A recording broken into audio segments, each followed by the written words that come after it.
Welcome to Shop Shock, where we talk about the breakneck speed that AI has been moving into the retail space, creating anxiety across the industry. So, here we want to talk about the reasons to be optimistic about retail after AI eventually becomes normal, which will be sooner than we think. I'm Deanne Campbell. I have over 2 decades of experience in designing and building retail stores, customer experiences, and operational strategies. And I'm Chuck Palmer. I am a retail strategist and digital product manager. The last 10 years or so, I've been focused on retail technologies. Great. Well, today, Chuck, we're diving into how AI and technology are reshaping the resale retail experience, from intake and authentication to pricing to customer journey and even supply chain. And the opportunities for AI within resale are huge, but so are the cultural and operational challenges. And I personally am a big resale shopper. So this is a very interesting and exciting area for me. And I am very happy about the opportunities that AI affords for the resale industry, because I know the resale industry up until now has been struggling to get its footing and to really get its stride and become profitable in its own right. So I'm excited to talk about today. Yeah. So when we were prepping for this, you told me AI is sort of a shot in the arm to the industry.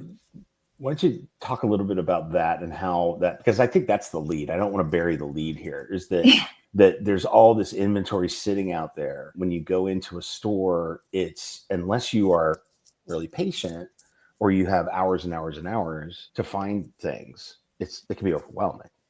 It is. Well, I'll start really the condition of the industry has up until now been struggling to be profitable. I mean, Thredup is one of the leaders, and up until about 2024, it was unprofitable. And even today, it's still just barely coming into profitability overall.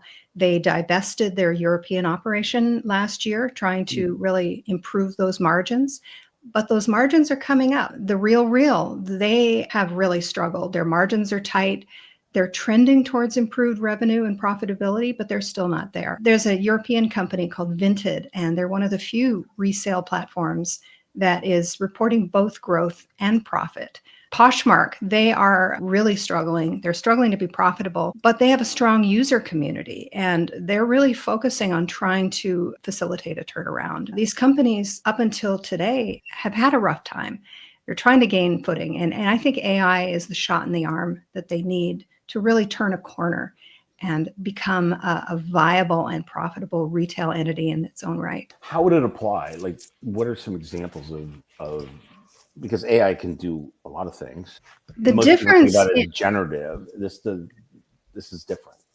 The difference with resale is that every item is unique and every shopper's journey is unique. When you look at a product coming in, if you walk into a store like Levi's, they have a limited number of models. You want to buy jeans, you walk in and they have, 10 different kinds of jeans, the Cuts, finishes, 501s and the 546s and whatever. And within those models, you find your size and you try them on. You go to a site like Thredup and you type in jeans, and literally 80,000 different pairs of jeans will come up from every retailer, Madewell jeans and Levi's jeans and Armani jeans and Dolce and Gabbana jeans.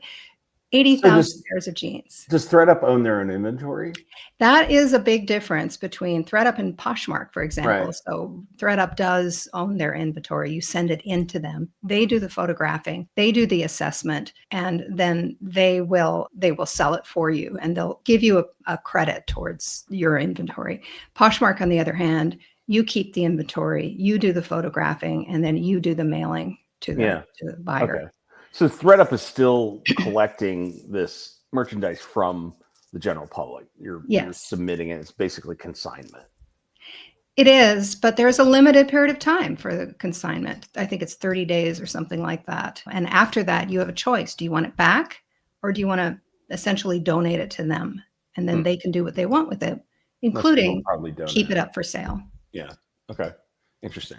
Yeah, because if it's a high value item like a pair of original Calvin Klein jeans, it might stay on there for months. Yeah, But Exactly. okay, interesting. But that has been really the challenge for them, is taking in all this product and assessing the condition of each one.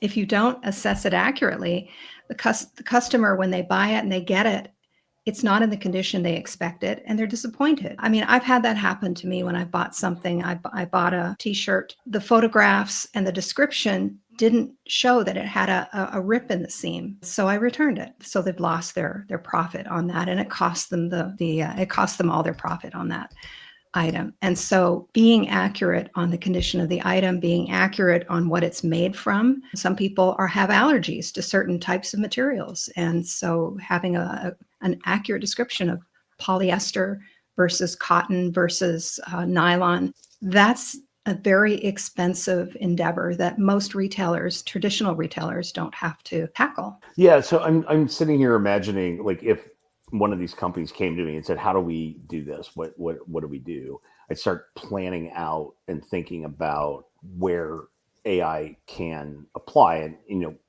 it seems to me like the inventory management part is the heart of it, meaning that assessment of the item, the value of the item, scanning it. This is coincidentally, if you've rented a car lately, there's these arches that you drive through before you check out. You go and you find your car, because I'm in the sort of president's club or whatever. So I get in the car, and really it used to be you just leave. At one point you had to check out and show your license and stuff. And then that wasn't the case, because it was all sort of pre-qualified and everything. Super convenient. Hertz kind of comes and goes on the smooth customer experience, but they've added this arch, and it doesn't really interrupt you. You just drive through it, but it lights up, it takes pictures, and you're like, what is this? As an aside, I think that transparency on new technology is really important. And it took me a few times going through that to go, what is going on here? Because flashing, they must be taking, there's pictures, what's going on? I had to Google it. I had to find the logo on the device and take a picture of that and figure out, what it was. So what it is condition. It's about condition. That thing in rental cars that, Enterprise does in a very clunky way, where they make you walk around. I don't even know if they still do that, because I stopped with Enterprise a long time ago, where you walk around the car and make sure you note any dings and dents or whatever, which always seemed really patronizing or childish or something. I don't know. It just always bugged me. I mean, so much that it's still, but I haven't read it from Enterprise in decades. But condition's important in that business. And so what this thing does, it scans the car as you're driving through it. So it scans the whole car, including the underside, compares that. When you come back, you drive through another one, and it compares it. And there's no immediate check, but it's probably more operational. So they know which cars need maintenance or, whatever. That doesn't really tell you what's going on in the inside of the engine, or whether the fluids need to be refilled or anything like that. But it greatly reduces the amount of time needed to do that task, but also it creates more consistent data, more consistent judgment of what is good condition versus medium condition versus bad condition or whatever. And so they've got more and more empirical evidence, and they can start to draw lines. This is acceptable, don't need to do anything, but that needs a touch up, or we need to take that out of the fleet, or whatever. Yeah. So, well, and that's been important, because part of the problem with resale is, if you're looking for something specific, like I'm going to a wedding in Aruba, a destination wedding in Aruba, it's a challenge to shop for that on resale, because you don't have a brand to tie to. If you walk into Target, if you walk into Madewell, if you walk into Ann Taylor, you have a brand that informs you a little bit about what you're going to find in that store. Yeah. So you can seek out a look. It's a formal wedding, so I'm going to go to Nordstrom because they have more formal clothes. It's a casual wedding, so I'm going to go to Banana Republic. Well, maybe not. I don't know where you go, but with resale, you really get everything. And so finding something that is tailored to you can be very time consuming, very onerous, because you have hundreds and hundreds of thousands of SKUs to search through. And if you type in dress, you're going to get 100,000. If you type in formal dress, long dress, red dress, you're going to get too many options to search through. And so that really has been a big challenge for it.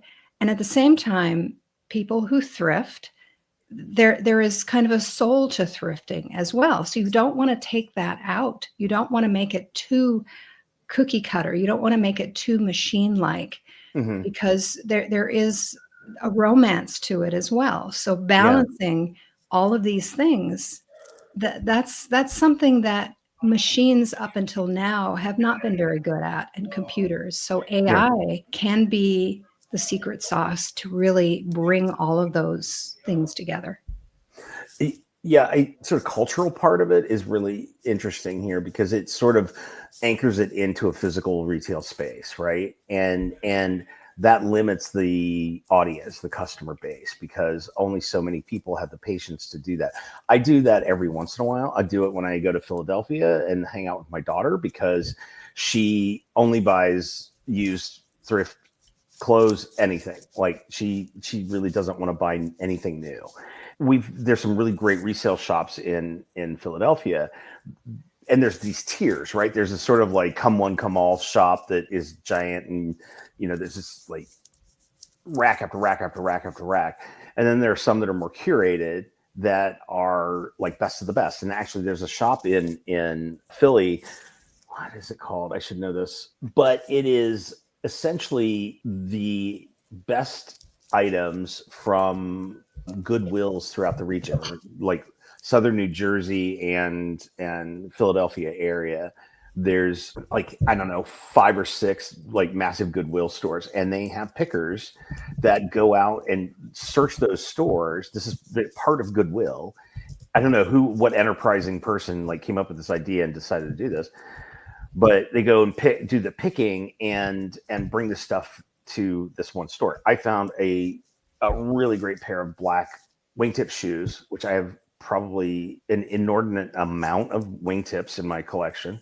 Not that I've worn them much lately. You're styling. Since the pandemic, but I thought they were like spot on leather sole, old man shoes, right? I've loved those honestly since I was in college. Or Doc Martens, same kind of thing, right? You want to find a used pair that are not too worn and are sort of broken in. And that's kind of the magic of that particular item. Anyway, so given that you have these tiers, that I can see AI helping with that selection, picking those things out somehow. If every item is logged both, and I'm sitting here thinking like, at some point you have to have a human turning these things inside out so you can get to the label, because a label, like if they could scan the label and match it up with that particular garment, give it a unique SKU or whatever, that tells you a whole lot more information. You have many more data points there. In many, and I think most apparel now, there's a tag in there that indicates the season. I know Gap does this. So even that could go into like an automated listing, something that says this is a spring summer 22 cardigan, and it's made out of acrylic and cotton and whatever. Yeah. But the scanner, like with a visual scan of all of that information, it could also do a really nice description, right? Yeah. And that's going to make the finding easier. On the customer side, I want to get to the point where we can talk to these things, to e-commerce sites, and say, okay, this is what I'm looking for. Because that's what you do when you go into a store. You're either doing it in your head or you're telling someone. You have an idea, and I'm talking about that shopping mode where you have an occasion to buy something, and you have sort of a broad understanding of what it would be. There's a discovery process, right? So I'm thinking, if AI can handle that conversation and match up the things that you bring those things to the fore, and maybe even prioritize them and say, here's, group one meets your criteria like 80%. Because if you go into a Levi's store, you're going to get Levi's. If you go into a department store, you might have somebody that can help you cross shop departments, but that's usually hard because there's seldom anybody on the floor. And that one person is probably restocking something. So, but it's still divided into groups. Like they put Eileen Fisher together, they put Tommy Hilfiger yeah, together in departments. So you can go from brand to brand even within the department store. yeah, I think Nordstrom's one of the few left that would actually mix an outfit on a mannequin or put a collection of hiking shoes out instead of just all the branded, like all the Doc Martens and all the Birkenstocks and all the whatever together. And that's not hard. That's just visual merchandising. And sometimes I think it's just the laziness of like, well, that works. We're not going to try anything else ever. But when it comes to the AI, so I can see it really being embedded in the e-com experience and the in-store discovery experience. I don't know. I mean, what do you think? I heard the product technology officer for Thredup, Dan DeMeyer, talk a while back, and I was riveted with how deeply Thredup has gone into AI. They are all in 110%, the whole company. And what they have been able to do is fascinating with search. They themselves were surprised with what AI could do, because not only have they created agents within the search, so you can search with natural language saying, I'm going to a wedding in Aruba and I want a red dress that is off the shoulder, fit and flare, T length, whatever. I don't wear a lot of dresses, so I am not the person to describe this.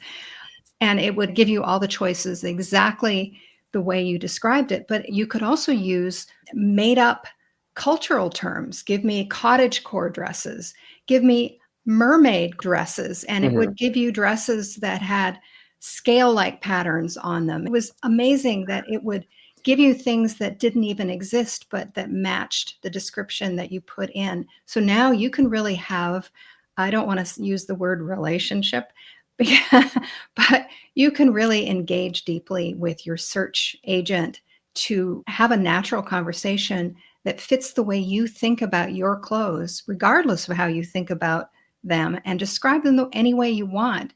Get closer to finding what you want the way that you actually look for them. Yeah, that's interesting. The soft math, I guess, of culture, as things come and go. Now we're calling it cottagecore, but it used to be gunny sack, or it used to be, Yeah. like Laura Ingalls and, whatever. Yeah, make me But look there's a like Little lot of House ways. on the Prairie. Yeah. Right. Somebody could actually say that when they come into a store and for whatever reason. Was it 2 years ago? might, Target had all those Little House on the Prairie dresses, and nobody understood why. yeah. But if you want that, you might describe it in like 16 different ways. Right. But you're still getting to the same sort of, I don't know, empire waist and puffy shoulders and I don't know, those details. And again, we get back to this idea of mimicking what a good on the floor salesperson can and does do every day. And that is intuition and interpretation and understanding and empathy and all those things. And we can get close to that. I could see that all that dead stock sitting on racks in millions of stores eventually finding homes. I don't know. Now that I'm saying that out loud, the sheer consumerism that has produced all of this stuff. Sometimes when I go into a thrift store, I get depressed because it's like there's so much junk that we have created. Well, and when you look at some of the clothes, they're quite unattractive, and you think, why did this get made in the first place? Oh, sure. Yeah, you could spend all day doing that. But, I'll tell you, it was the last time I was in Philadelphia with my daughter. We were at that very store that I was talking about earlier, whose name I should know. These giant baggy jeans, I think they're like referred to as Juggalo. Oh, yeah. And were super, like, there was a bunch of them. and they were some were more contemporary and some were vintage, and I was just like, oh my god, that is just so fashion like that to me always feels like it indicates almost like a yo-yo effect. It's like all the way to the end or all the way to the bottom, and then it bounces back up to, not gigantic leg jeans or whatever. I might be wrong about that. I forget what they're calling them now. There's a new name. I looked at it and I was like, Super oh, wide leg, super sure. wide leg, or Yeah. something like that. But they had these like straps on them that looked almost streetwear like. Really? Yeah. I saw one on the rack and I pulled it out and I was like, what the, who's going to buy that? And then I saw a guy come in who styled it right, whose style, his haircut, his demeanor, his the other clothes, the accessories wrapped around that looked like a pretty cool outfit. And I was like, okay, I'm wrong. Okay. Old guy. Well, that's true. Yeah. Everything can look good if it's handled right, I guess. Yeah. So there's like the creative part of that. And I could see savvy shoppers going for a look and playing around with AI, maybe even simulations with real clothes, real clothes that have been scanned, that they could pull together style experiments or whatever. Yeah. Again, that could just stay digital and they never actually buy anything, but it could be an interesting way to engage customers and get them thinking about what else. But another area where I think AI really helps is with pricing intelligence. You can have real-time pricing engines that will balance demand and brand condition a lot more accurately. And it can even adjust in real time as popularity for product goes up or down. You Yeah. can adjust the price, and across social media, across live commerce, if something becomes popular, you can up the price, or if something isn't selling, you can lower the price so you don't have dead stock sitting around, which is especially important in resale. Yeah, and I can It's really the see last stop. with all these one-to-one SKUs, so to speak, every item is unique.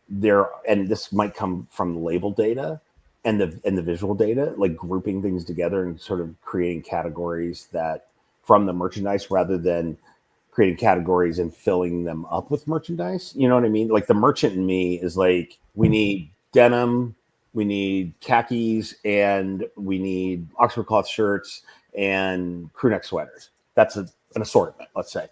Then you go to your vendors and blah, blah, blah, figure out how to get the right mix of merch in each one of those things. But in this case, you've got all this basically an existing database, and you need to look at relationships in that database, right? So I can see AI helping with the color stories, shape, fit. A crew neck sweater with a crop that is cropped is very fashionable now, but it has a broader fit, but it's cropped, and that's very different than the crew neck sweaters that I have in my collection, right? But that's what would be cool now. And I could see the systems recognizing it at scale. This is again e-commerce, recognizing that crew neck sweaters are selling at a lot at $5. People are then taking them home and like cropping them themselves or something. Let's say they're modifying them, so they're going for super cheap commodity items and making them unique for themselves. That I could see a system recognizing a trend and extrapolating it and giving the merchant an alert that says, hey, this is happening. We're all of us AIs, I guess, seeing a trend in crew neck sweaters being sold for, at the $5 to $7 price point. It could be this, it could be that. We think that maybe, you know what I mean? Like frame it out, because that skill is unique for merchants. And I know there are efforts right now sort of under the radar with in a lot of categories of AI trying to capture the expertise of, folks like us in order to feed them into the AI to do any number of things, right? There's knowledge in all these people. And if you think about a good buyer or somebody who understands thrift and vintage and resale, they quickly can recognize what's good and what's not, and what's on trend or what might be on trend. But there's like 100 people like that in the country, that are really good at it, right? Yeah. I could see trying to automate that. It's a supplanting of human engage or human participation, maybe. But from a customer perspective, it opens up lots and lots of opportunities. Well, if you look at the size of stock on on a platform like ThreadUp or RealReal, or I guess even Poshmark, once they get this AI system in place, I could see the shopping feel to be even more satisfying potentially than a new retail shopping experience, simply because once you get the trust and the curation and the speed and the ability to find the things you want worked out, then you have the whole range of brands at your disposal, as opposed to walking into a store and having a limited range of brands. And so being able to add a Dolce and Gabbana scarf to your ensemble for an affordable price point is an incredibly enticing experience. And to be able to add a pair of shoes and to be able to buy the whole outfit for the cost of a new one new piece at a new store, that's an incredibly enticing experience, especially when the shopping experience itself, the customer experience, is so enjoyable. Yeah, I'm trying to figure out how a thrift store might, or a vintage store might look different with this in play. Because right now, if you look at many of them, it's just masses of stuff out there. And I think you were telling me about the jam end cap story. You want to talk about that? Oh, And yeah. choice. It was a long time ago, but they did an experiment on curation, and they did a test with an end cap table, and they piled up, I think, 30 flavors of jam on an end cap. And on a different day, they piled up, I think, 8 flavors of jam on an end cap.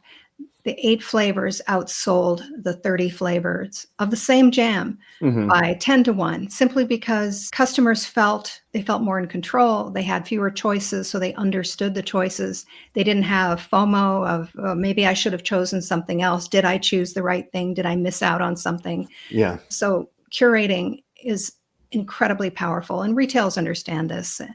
Being overwhelmed, it really shuts down the brain. And so that's been a problem with resale. But that is a challenge with AI. It's a question mark. Is resale an e-commerce business only? Because you can't search this way as effectively in a store.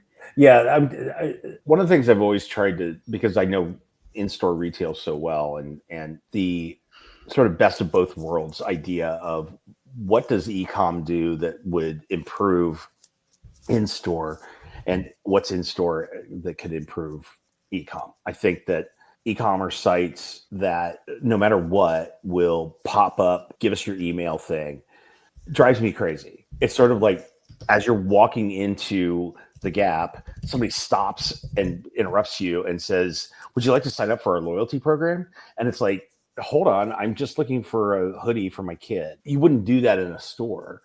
E-com sites generally eschew the visual part of retail, which is mind-numbing to me. And I know it's because of the numbers and the way it works in sales, but especially for certain brands, like, I don't know, a Todd Snyder or a Tom Brown or something that's maybe a little bit more refined, I can see them actually having like a window or whatever. So that's that. But with AI and thrift, I can see using AI to group things differently in the store, to merchandise them differently, to sort, instead of all the denim, maybe you do it by size, maybe you do it by trend, maybe you do it by, whatever. And that would probably, I would say, it should be dictated by the customer base and how you think your customers shop, because this is very nuanced, right? It's individual, like, treasure hunts. Some people are doing it because that's all they can afford, and some people are doing it because of principle and or fashion. They find things that nobody else has, or where did you get that? That's a Dolce and Gabbana scarf from the 1999, whatever. It becomes a statement piece, whatever. So I could see AI looking at the business, looking at the inventory, and maybe suggesting different ways to do things, maybe even simulating profitability of that. I mean, if you think about inventory turn and margin, that could be part of the math, instead of just visual or instead of just customer experience, having that play in simultaneously, because these things can handle complexity layered on top of complexity. That's where I think we might see some interesting application. I would very much like to see retail stores around resale as well. I know Thredup tried, they dipped their toe in the water. They weren't profitable. They pulled back on them. But 80% of sales in traditional retail business happen in stores today. There's still a huge demand for being in a physical presence. But maybe it's part of something else. Maybe it's part of a community experience in some way, part of a coffee shop, part of a gathering space, part of a new retail shop, and they have a resale arm. Some kind of combination, or shop and shop, or something else. Having an online offline connection could be very valuable, but what it looks like will be very different. And there has to be some kind of connection so that if you're shopping online, you can ask, what is in a store near me? And maybe even you could have it reserved to go try on. Yeah, I know that if I could, and I did that, I remember trying this when Google Alerts first came out, and like email alerts and things like that. I've always wanted like 40s style, like post-war gray flannel suit, man in the gray flannel suit. I could see that. Circle back to the wingtip story. You look cool. You need a pocket watch. Pocket watch, yeah, and a waistcoat. But it never really. It's hard for me to do vintage shopping because of my size. I am a 54 suit, and my legs are like this long. And so I have to have everything tailored, which is what you should do with a suit anyway. At least that's what GQ told me when I was a teenager. So I've always thought that there had to have been fat men wearing suits back then, right? And so there may be out there. Here in Columbus, there was a guy, he had this amazing thrift store, and it was all sorts of like vintage and thrifty items, but he had a very large collection of men's clothes, and part of that was like bigger sizes, because he was a big guy. When he found it, he grabbed it and put it on his shelves. But I got a really great pair of shoes from him once, and I said, I want a gray flannel suit. Help me find that. Every once in a while I go back in and check, and he was like, no, I haven't seen anything. It's easy to say if all this were data-based, then it would be searchable. A business is not going to be profitable based on just my one story, right? But if you open up the possibility and make it easy to find those unique pieces, then more people might search for them. More people might consider a unique piece that is, I really like tunics or long sweaters or, whatever. And you could get to them because there are all levels of vintage, right? We're seeing a lot of the resurgence in that on runways, right? On like red carpets. Celebrities are standing out by picking the robot suit from Terry Mugler from 1994 or whatever. So it's out there in the zeitgeist. The Neiman Marcus that was briefly in New York City at Hudson Yards had on their top floor like high-end designers, boutiques, and it was very well appointed sales floor. There was a section, a significant one, of vintage, and it was all highly curated. It was a very specific company that I believe was based in Dallas that curated this mix, and they were a vintage retailer in Dallas. They made this partnership with Neiman's. It was really interesting to see because it was that thing, the select pieces from his historic collections, and I could see the demand for that. And I thought it was really interesting that this high-end department store had vintage in it. So I think it's, especially given the volatility of the economy, it's here to stay, and hopefully people recognize that it is just as good as fast fashion, if not better, because it was probably made better. Well, another area where AI is a game changer for both new and resale, but especially resale, is authentication. So making sure Yeah. that chain of ownership is tracked. And so much so that Coach has actually created a passport that accompanies their products throughout its lifespan. And so ThreadUp actually partners with Coach on that. And it's so authentication can be tracked through this passport with Coach products. And other products are doing the same thing. So now when you buy a luxury item, it is much easier to make sure that it is authentic. And I know that's important. Yeah. Facebook Marketplace. I sometimes will buy something on Facebook Marketplace. And lately I've noticed a crop of Goyard purses being offered for $150 on Facebook Marketplaces. And I thought, that seems awfully cheap. And when I look online, they're usually selling for $3,000, $4,000, $5,000. Yeah, I don't think those are real. Sounds like a knockoff Yeah. that you probably would get for $25 on the street. Exactly. That's going to be really helpful too in building trust and confidence in buying resale and secondhand. And so, and also with sizing, when you can use AI, combine it with machine vision in scanning products, because when you wear a product, it changes the way it fits. So when you buy a new product, it fits differently than after a few wears And sizing and changes, washes. Given the seasons and the year that they're made, sizing, the actual specs on sizing changes. Especially, I've noticed. Oh, you're right. Yeah. I have items from the 90s that are XXLs. Like when XXLs became like a thing, like they weren't in every collection, but they fit differently than an XXL today. And now an XXL could be like a 38 chest suit. And it's like, no, it's not. It's not. So the sizing is always weird, especially when we're talking about like gender non-conforming things and stuff like that.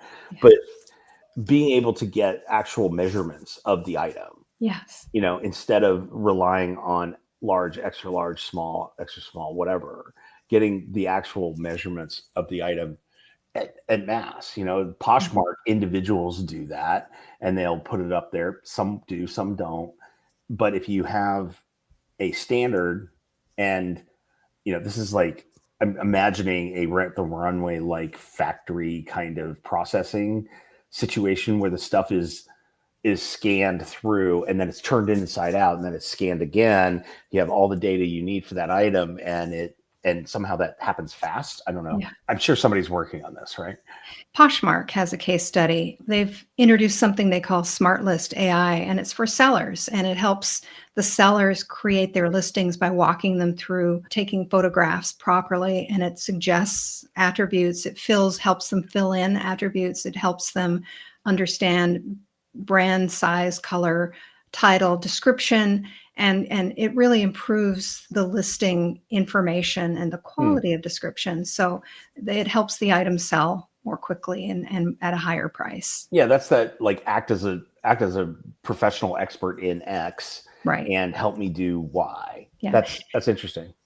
Now it's time for our fun segment that we call Retail Be Crazy. It's your thing. Do what you want to do. This week, because of the subject that we're talking about, I want to highlight a store in Chicago called the Brown Elephant. It is an extension of Howard Brown Health, and I'm going to read their description because it's a really important organization. Howard Brown Health is one of the largest LGBTQ health centers in the United States, providing affirming healthcare and social services to the Chicago community. Founded in 1974, the organization offers a wide range of services for individuals, regardless of their ability to pay. This thrift store, as very often thrift stores, part of charities and the donation mindset. But this one is kind of legendary. They have a few different outlets in the Chicagoland area, but this particular one on Clark Street in Andersonville has become one of my favorites because I've gotten some really great stuff there, clothing and hard goods, vintage Kodak carousel projector that I absolutely had to have because my dad took a bunch of slides. I mean, he shot slides most of when we were kids. So we've got this cache of slides that we don't really have a way to look at. It's quite an interesting treasure hunt kind of place. It's an old theater in Chicago, and I should probably know the history of the theater because it was popular theater in Andersonville. They took this over. It's filled with amazing stuff. It is, as you can see, this is just a typical day. This is a photo I took, I think, a few weeks ago. It is always packed. It's always busy. There's junky stuff and really great stuff. And they even have a separate section for higher end things like this furniture, or they've got in the Clark Street store, they've got a section that is like high end design stuff. I tried on a pair of really crazy Balenciaga sneakers once, just to see what all the hype was. It'd go nicely with those super wide leg jeans. Yeah. Hello, fellow kids. Yeah. So anyway, this is really just a promotion to encourage people to go thrifting and explore these places, because there's a lot of junk out there, but there's also some really great stuff that needs new forever homes. All right. Well, mine, it just struck me as odd. Amazon announced last week that they are no longer competing with Walmart. They are partnering, keep your friends close and your enemies closer. And they are now delivering for Walmart. So when you buy something on Walmart, it might be delivered by Amazon. If that's not crazy, I don't know what is. That's interesting. They've stripped pride out of the business. My dad used to say, I'll do it. I have no pride. Well, I think it's fascinating because, and they announced this September 18th at their Accelerate Sellers Conference. And they're really trying to position themselves as a multi-channel fulfillment service. So they're really going head to head to take big bites of business away from FedEx, UPS, DHL. Yeah. It gives Walmart and Shopify a chance to let go of the pieces of the business that were not profitable for them. And Amazon has dialed delivery in. They know how to make it profitable like nobody else.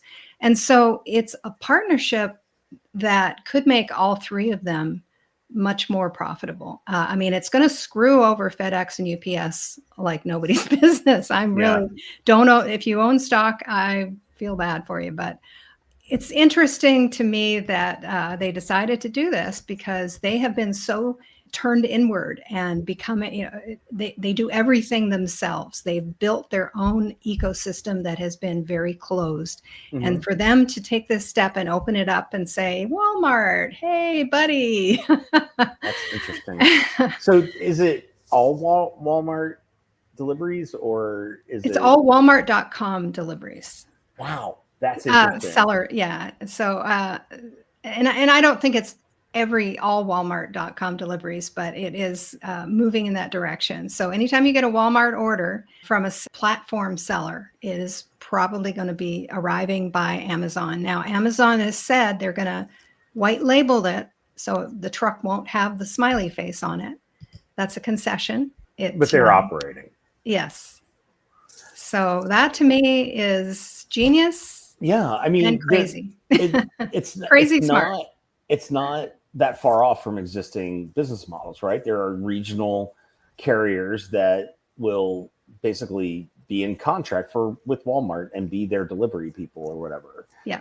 And so I can see that's interesting. So Amazon separates their logistics and distribution from their merchandise, and it's not surprised. And it brings us closer to a country that is pretty much dominated by a handful of retailers. Yes, we're moving more and more toward the consolidation of things. Walls on. We're going to be walls on. Walls. Amamart. Amamart. Well, retail is be crazy, that's for sure. Yeah, On that definitely. Note, see you next week. Bye, everybody. Thanks. Bye.